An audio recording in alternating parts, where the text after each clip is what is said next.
जय हिंद साथियों, मैं आदेश आप सभी का आपके अपने परिवार राही आदि क्लासेस में स्वागत करता हूं। तो हम सभी सीटेट के लिए हिंदी का प्रैक्टिस सेट सॉल्व कर रहे हैं। तो आप सभी से एक ही रिक्वेस्ट है कि अधिक से अधिक क्लास को शेयर कीजिएगा, लाइक कीजिएगा और कमेंट भी कीजिएगा। तो अब हम अपनी क्लास को शुरू करते हैं। तो निर्देश क्या है कि निम्नलिखित गद्यांश को पढ़कर पूछे गए प्रश्नों यानी 121 से लेकर 28 तक के सबसे उपयुक्त उत्तर वाले विकल्प को चिन्हित कीजिए। तो आपको एक गद्यांश दिया जा रहा है, तो अब आप सभी भी इस गद्यांश को ध्यानपूर्वक पढ़िएगा। गद्यांश इतना ही नहीं है, गद्यांश कुछ अगले पेज पर भी है। तो गद्यांश क्या है कि सुप्रसिद्ध गीतकार गोपाल दास नीरज ने अपनी एक रचना में कहा है कि जैसा हो आघात रे वैसा बजे सितार, तेरी ही आवाज़ की प्रतिध्वनि है संसार। हम वाद्य यंत्रों पर जैसा आघात करते हैं वैसी ही ध्वनि उनसे निकलती है। यदि कठोरता से आघात करते हैं तो कठोर ध्वनि उत्पन्न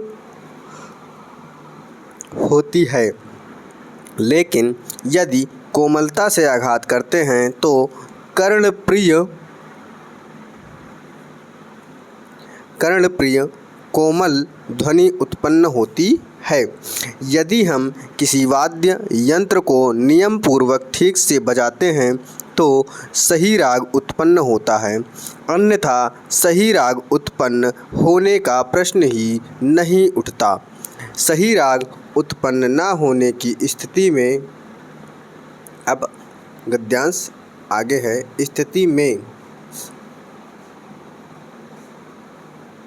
गुणीजन हमारे गायन अथवा वादन की ओर आकर्षित ही नहीं होते। हमारे जीवन रूपी सितार की भी वही स्थिति होती है। यदि हम अनुशासन में रहते हुए प्रत्येक कार्य नियम अनुसार करते हैं तो जीवन रूपी सितार से उत्पन्न होने वाला प्रत्येक राग रूपी कार्य हमें सार्थकता और आनंद ही प्रदान करेगा। इस संसार में हम जो कुछ सोचते हैं, कहते हैं अथवा करते हैं वही हमारे पास लौट कर आता है, न कम न अधिक। जब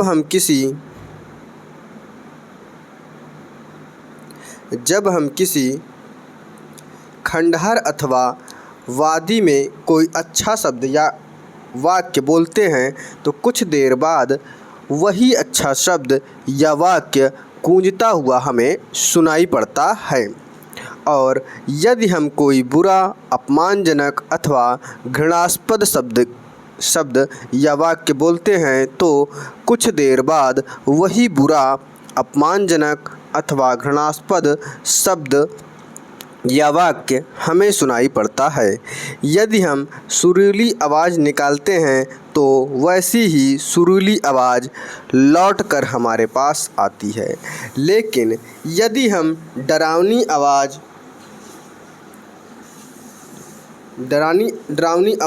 निकालते हैं तो वैसी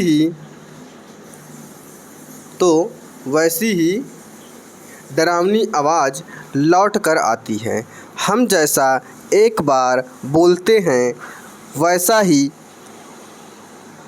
कई बार सुनने को अभिशप्त होते हैं, पर यह बात अनुभव करते हुए कि इसका आशय हम समझते नहीं, क्योंकि आवाज़ के लौट कर आने में थोड़ा वक्त लगता है, इसीलिए हम उसे स्वतंत्र घटना मान लेते हैं। यह एहसास नहीं कर पाते कि हमारे ही किए हुए काज, हमारे ही सोचे हुए भाव अलग दिशा से हमारे पास आते दिखाई रहते हैं। तो ये रहा आपका गद्यांश। उम्मीद है आप सभी ने भी इस गद्यांश को पढ़ लिया होगा। अब चलते हैं इस गद्यांश से संबंधित क्वेश्चन की तरफ। तो क्वेश्चन हमारा पहला है कि जीवन के साथ सितार की तुलना किस लिए की गई है। अब जीवन के साथ सितार की तुलना किस लिए की गई है। सितार बजाने की भांति जीने का भी एक सलीका होता है।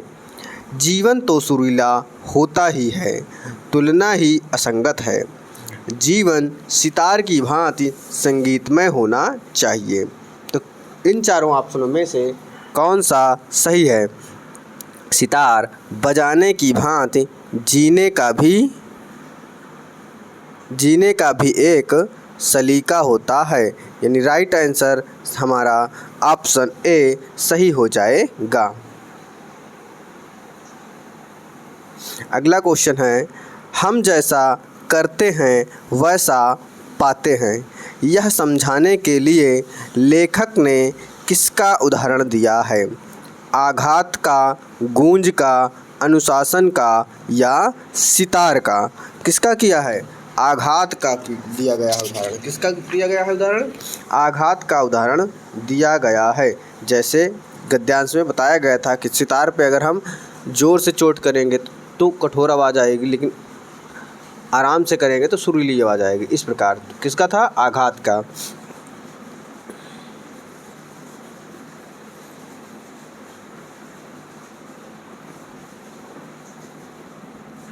अगला क्वेश्चन है,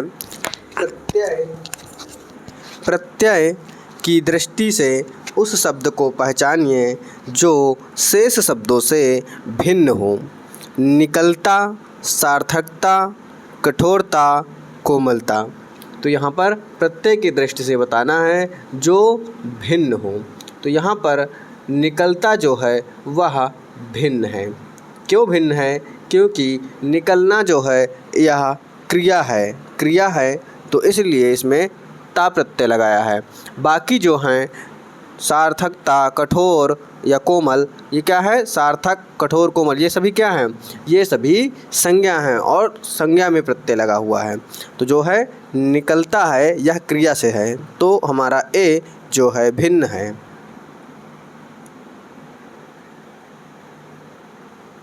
अगला क्वेश्चन है, यदि कोई अच्छा शब्द या वाक्य बोलते हैं तो डैश की कर्मवाच्य में रचना होगी। हमें कर्मवाच्य में बताना है। यदि कोई अच्छा शब्द या वाक्य बोला जाए तो। यदि कोई अच्छा शब्द या वाक्य बोलेंगे तो। यदि कोई अच्छा शब्द या वाक्य बोलते रहेंगे तो। यदि कोई अच्छा शब्द या वाक्य बोले तो क्या हो जाएगा। हमारा राइट आंसर इन सभी ऑप्शनों में से क्या होगा। ऑप्शन ए होगा, यदि कोई अच्छा शब्द या वाक्य बोला जाए तो, यानी आंसर हमारा ऑप्शन ए सही हो जाएगा।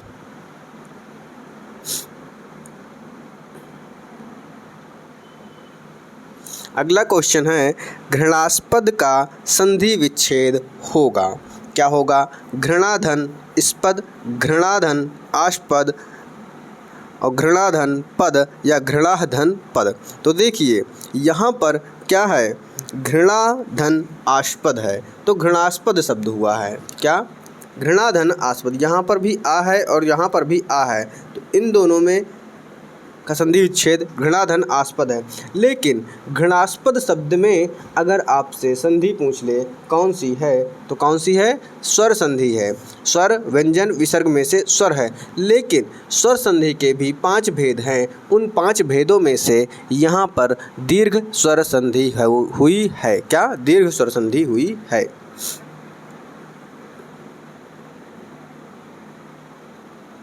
अगला क्वेश्चन है, कौन सा विशेषण गोपाल दास नीरज के लिए उपयुक्त नहीं है। अब गोपाल दास जी के लिए कौन सा शब्द है जो विशेषण के लिए उपयुक्त नहीं है। रचनाकार, कवि, गीतकार, संगीतकार। तो यहाँ पर कौन सा उत्तर हो जाएगा सही। संगीतकार जो है यह उपयुक्त विशेषण नहीं है। क्या। उपयुक्त विशेषण नहीं है।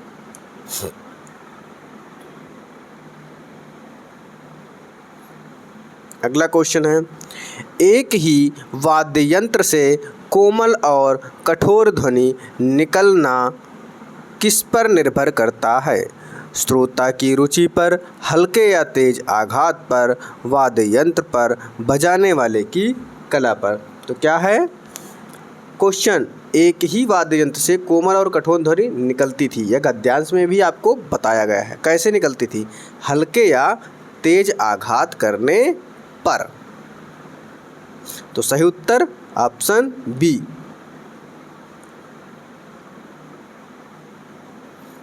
अगला क्वेश्चन है, कर्णप्रिय ध्वनि का आशय है। कर्णप्रिय ध्वनि का आशय क्या है? कानों को प्रिय, कानों से प्रिय, कानों पर प्रिय, कानों में प्रिय। क्या है? जो कर्णप्रिय क्या होता है? जो कानों को प्रिय हो, यानी जो हमें सुनने में अच्छा लगे, तो कर्णप्रिय हो जाएगा कानों को प्रिय, ऑप्शन ए। अब आते हैं आगे। आगे भी क्या दिया गया है? आगे भी हमें एक गद्यांश दिया जा रहा है। तो आप सभी इस गद्यांश को भी ठीक से मन लगाकर पढ़िएगा। फिर हम इससे क्वेश्चन को करेंगे, इसके अंतर्गत जो भी क्वेश्चन पूछा जाएगा। क्वेश्चन कहाँ से कहाँ तक होगा? 129 से 135 तक के क्वेश्चन जो हैं इस गद्यांश से संबंधित पूछे जाएंगे। तो क्या है कि हमारा जीवन जिन मानवीय सिद्धांतों, अनुभवों और सांस्कृतिक संस्कारों के संबल से समस्त दृष्टि के लिए महत्वपूर्ण बना है। परोपकार की भावना उन्हीं में एक है। मानव को दूसरे मानव के प्रति वैसा ही संवेदनात्मक उत्तरदायित्व निभाना चाहिए जैसे वह स्वयं के प्रति निभाता है। जीवन को केवल परोपकार पर, सेवा और निस्वार्थ प्रेम के लिए ही वास्तविक समझना चाहिए, क्योंकि नश्वर शरीर जब नष्ट हो जाएगा तो उसके बाद हमारा कुछ भी इस दुनिया के जीवों की स्मृति में नहीं रहेगा। हम जग जीवों की स्मृति में सदा सदा के लिए तभी बने रहते हैं जब हम अपने नश्वर शरीर को वैचारिक, बौद्धिक और आत्मिक चेतना से पूर्ण कर निस्वार्थ भाव से स्वयं को जीव सेवा में समर्पित करेंगे।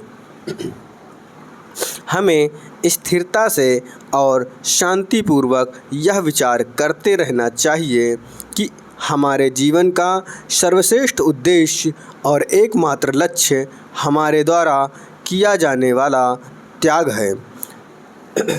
त्याग अयोग्य व्यक्तित्व प्राप्त करने के लिए गहन तप की आवश्यकता है। त्याग का भाव किसी मनुष्य में साधारण होते हुए नहीं जन्म लेता। इसके लिए मनुष्य को जीवन जगत और इसके जीवों के संबंध में असाधारण वैचारिक रचनात्मकता अपनाकर निरंतर योग, ध्यान, तप व साधना करनी होगी। उसे इस स्थिति से विचरते हुए विशिष्ट आध्यात्मिक अनुभवों से लैस होना होगा। आवश्यकता होने पर उसे जीवों की वास्तविक सेवा करनी होगी। जब ऐसी विशेष मानवीय परिस्थितियां उत्पन्न होंगी तब ही मानव में त्याग भाव आकर ग्रहण करेगा। तो ये रहा आप सभी का गद्यांश। इस गद्यांश को उम्मीद है आप सभी ने भी पढ़ लिया होगा। अब चलते हैं आगे क्वेश्चन की तरफ। तो इस गद्यांश से संबंधित पहला क्वेश्चन क्या है कि त्याग के योग्य व्यक्तित्व प्राप्त करने के लिए आवश्यक है। क्या आवश्यक है? साधारण पात्रता, सर्वोच्च मानवीयता, सद्गुणों की प्राप्ति, असाधारण रचनात्मकता।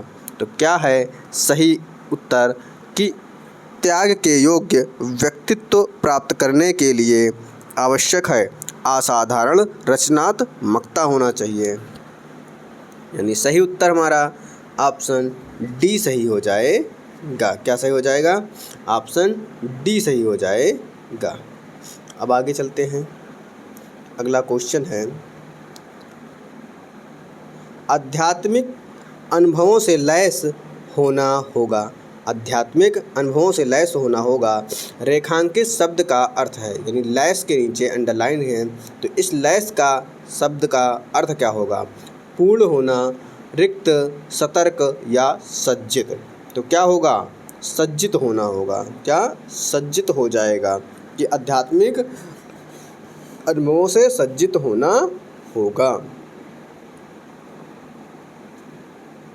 अगला क्वेश्चन है,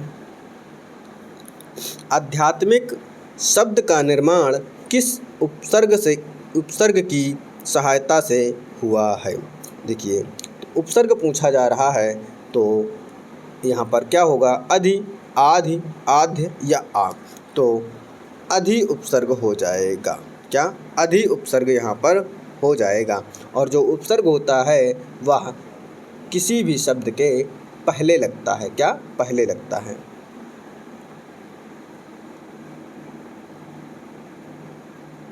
अगला क्वेश्चन है कि रचना की दृष्टि से शेष से भिन्न शब्द को अलग कीजिए। रचना की दृष्टि से हमें क्या करना है? इन सभी शब्दों को जो अलग हो, भिन्न हो, उसको छांटना है। वैचारिक, बौद्धिक, वास्तविक, मालिक। तो यहाँ पर हमें चुनना क्या है कि जो भिन्न हो। देखिए, वैचारिक, विचार धन इक प्रत्यय लगाया गया तो वैचारिक है। वैचारिक में क्या है? इक प्रत्यय है। फिर उसी तरीके से बौद्धिक में बुद्धि धन इक बौद्धिक हो गया। वास्तविक में वास्तव धन इक वास्तविक हो गया है। इन सभी में क्या है? इक प्रत्यय जुड़ा हुआ है। लेकिन जो मालिक शब्द है यह क्या है? शेष शब्दों से भिन्न है, क्योंकि मालिक अपने आप में उर्दू शब्द है। क्या है? मालिक पूरा एक शब्द ही है। और कैसा शब्द है? उर्दू शब्द है।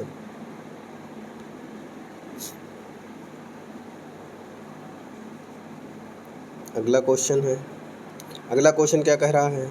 शरीर को नश्वर कहा जाता है क्योंकि वह अल्प आयु होता है, नाशवान होता है, छोटा होता है या अत्यल्प होता है। तो कैसा होता है? यह आपसे पूछा जा रहा है। तो शरीर को नश्वर कहा जाता है क्योंकि वह नाशवान होता है। क्योंकि शरीर क्या होता है? मरने के बाद वो पंचतत्व में विलीन हो जाता है, नाश होता है, नष्ट हो जाता है।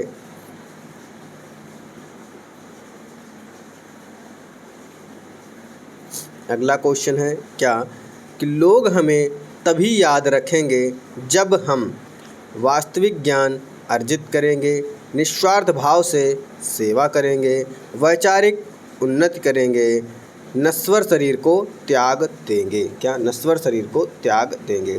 तो सही क्या है कि लोग हमें तभी याद रखेंगे जब हम निस्वार्थ भाव से क्या करेंगे? निस्वार्थ भाव से सेवा करेंगे। अगला क्वेश्चन है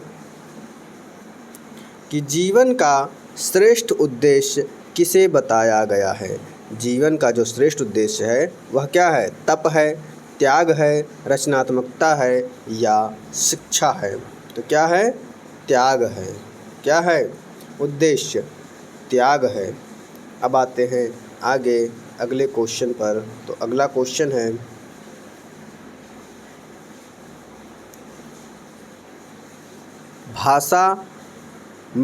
भाषा में आकलन का अर्थ है। भाषा में आकलन का अर्थ क्या है?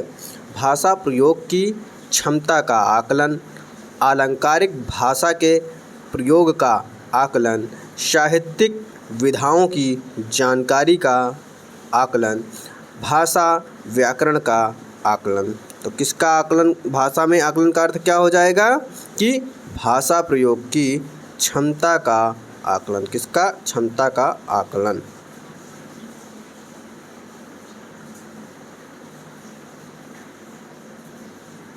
अब आते हैं आगे।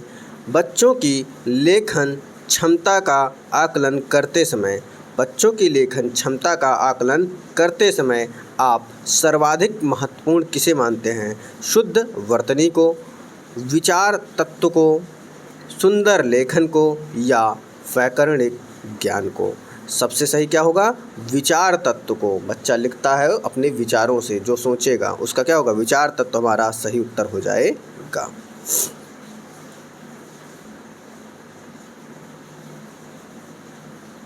अगला क्वेश्चन है कि बच्चे अपनी जन्मजात भाषार्जन क्षमता के सहारे परिवेश में मौजूद भाषा अर्जित करते हैं। यह कथन किसे महत्व नहीं देता है?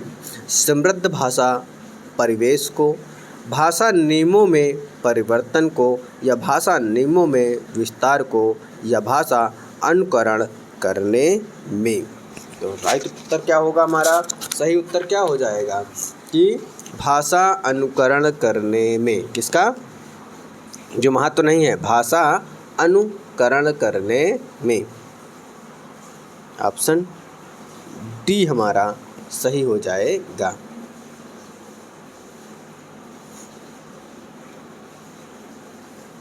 अगला क्वेश्चन है कि प्राथमिक स्तर पर भाषा कौशलों का विकास साध्य है, संभव नहीं है, कठिन है या साधन है? कैसा है? प्राथमिक स्तर पर भाषा कौशलों का विकास साध्य है। कैसा है? साध्य है। अब आते हैं आगे अगले क्वेश्चन पर। तो अगला क्वेश्चन क्या है कि प्राथमिक स्तर पर बच्चों की मौखिक अभिव्यक्ति का विकास करने की दृष्टि से सर्वाधिक महत्वपूर्ण गतिविधि है। प्राथमिक स्तर के बच्चे हैं, मौखिक अभिव्यक्ति का विकास करना है, इसकी दृष्टि से सर्वाधिक महत्वपूर्ण क्या है या कौन सी गतिविधि है? कहानी को ज्यों का त्यों दोहराना बिल्कुल गलत है। कहानी सुनकर चित्र बनाना, कहानी सुनकर शब्दशाह लिखना या कहानी सुनकर उसे अपनी भाषा में कहना। देखिए सर्वाधिक महत्वपूर्ण क्या हो जाएगा कि कहानी को सुनकर अपनी भाषा में लिखना या अपनी भाषा में कहना। तो ऑप्शन हमारा डी सही हो जाएगा। अगला क्वेश्चन है कि पहली कक्षा में पढ़ने वाली रोशनी लिखते समय अपनी मातृभाषा के शब्दों का प्रयोग करती है। भाषा शिक्षक के रूप में आप क्या करेंगे? मातृभाषा वाले शब्दों पर लाल घेरा लगाएंगे, मातृभाषा वाले शब्दों का हिंदी अनुवाद लिख देंगे या मातृभाषा वाले शब्दों को स्वीकार करेंगे या रोशनी को समझाएंगे कि यह गलत है। तो क्या हो जाएगा? मातृभाषा वाले शब्दों को स्वीकार कर लेंगे। तो राइट आंसर हमारा ऑप्शन सी हो जाएगा।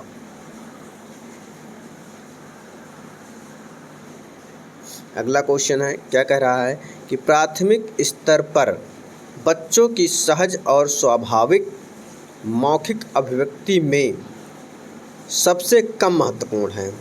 इस बार क्या पूछा है? सबसे जो कम महत्वपूर्ण हो। कैसे? प्राथमिक स्तर के बच्चा है, उसके सहज और स्वाभाविक मौखिक अभिव्यक्ति के बारे में जो सबसे कम सही हो। शुद्ध उच्चारण, बोलने में आत्मविश्वास, मौलिक विचार या स्पष्टता। तो राइट आंसर क्या होगा कि शुद्ध उच्चारण सबसे कम महत्वपूर्ण है। अब बच्चा कैसा है? प्राथमिक स्तर का छोटे छोटे बच्चे होते हैं। अब उनसे शुद्ध उच्चारण जरूरी नहीं हो कि शुद्ध उच्चारण क्या उनको सीखना है, सिखाना है, ये सब करना है।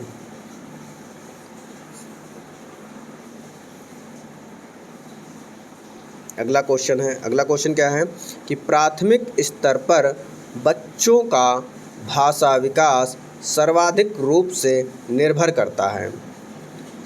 प्राथमिक स्तर पर बच्चों का भाषा विकास सर्वाधिक रूप से निर्भर करता है। किस पर निर्भर करता है? भाषा के कठोर आकलन पर, भाषा की पाठ्य पुस्तक पर, समृद्ध भाषिक परिवेश पर या भाषा की व्याकरणिक जानकारी पर।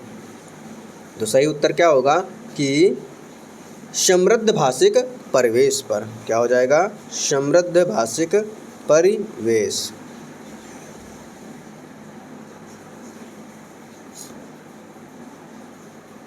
अगला क्वेश्चन है डैश खाली स्थान है यानी वाले बच्चों को मुख्यतः लिखने में कठिनाई का सामना करना पड़ता है। यानी कौन से बच्चे हैं जिनको मुख्यतः लिखने में कठिनाई का सामना करना पड़ता है। डिसग्राफिया, कैलकुलिया या अफ्रेजिया या डिसलेक्सिया। तो किनको होता है, देखिए लिखना ग्राफ में होता है, कॉपी में होता है, क्या हो जाएगा, लिखने से संबंधित डिसग्राफिया हो जाएगा।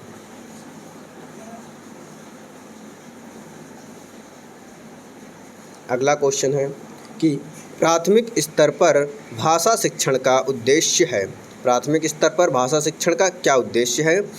विषय सामग्री के माध्यम से केवल कठिन शब्दों के अर्थ जानना, दूसरों के या दूसरे के विचारों को शब्दशः दोहराने मात्र की कुशलता का विकास, पठन के द्वारा ज्ञानार्जन एवं आनंद प्राप्ति में समर्थ बनाना, विभिन्न साहित्यिक विधाओं की रचनाओं और रचनाकारों के नाम याद करना। तो प्राथमिक स्तर पर भाषा शिक्षण का क्या उद्देश्य होगा, यह आपको जानना है। पठन के द्वारा ज्ञानार्जन एवं आनंद प्राप्ति में समर्थ बनाना बच्चों को। तो राइट आंसर हमारा ऑप्शन सी सही हो जाएगा। अगला क्वेश्चन है क्या है कि प्राथमिक स्तर की पाठ्य पुस्तकों में विषय वस्तु का फलक डैश हो जिसमें डैश के सरोकार झलकते हों। विस्तृत समाज, उच्च विद्यालय या विस्तृत अभिभावकों। तो सही उत्तर क्या होगा यहाँ पर कि प्राथमिक स्तर पर पाठ्य पुस्तकों में विषय वस्तु का फलक कैसा हो, विस्तृत हो, जिसमें समाज के सरोकार झलकते हों। यानी हमारा राइट उत्तर जो होगा वह ए हो जाएगा। कौन सा, ए हो जाएगा। अब आते हैं अगले क्वेश्चन पे। अगला क्वेश्चन क्या है, भाषा वैज्ञानिक दृष्टि से भाषा और बोली में अंतर होता है, आंशिक संबंध होता है, आंशिक संबंध नहीं होता है या अंतर नहीं होता है। तो भाषा वैज्ञानिक दृष्टि से भाषा और बोली में अंतर नहीं होता है। क्या, अंतर नहीं होता है।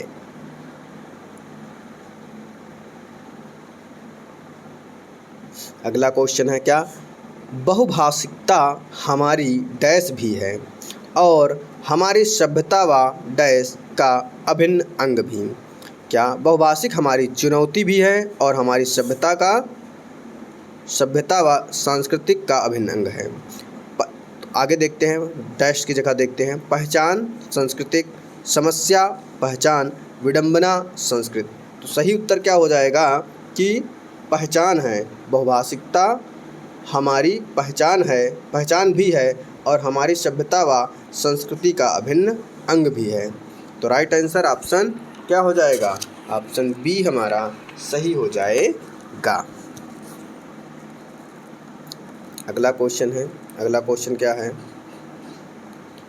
कि एक 3 साल के बच्चे से किसी भी ऐसे विषय पर अच्छी तरह से बातचीत की जा सकती है जो उसके डैश दायरे के अंदर आता है। बच्चा कैसा है, 3 साल का है। अब उससे किसी भी विषय पर बात करना है जो उसके दायरे की हो, दायरे के अंदर आता हो। कैसे, संज्ञानात्मक, भौगोलिक, विद्यालयी या भावनात्मक। तो कैसा होना चाहिए, संज्ञानात्मक होना चाहिए। कैसा, संज्ञानात्मक दायरे के बारे में अंदर आना चाहिए। अब आते हैं आज का लास्ट क्वेश्चन यानी 30वां क्वेश्चन है, जो 30 क्वेश्चन ही होते हैं सभी विषय के।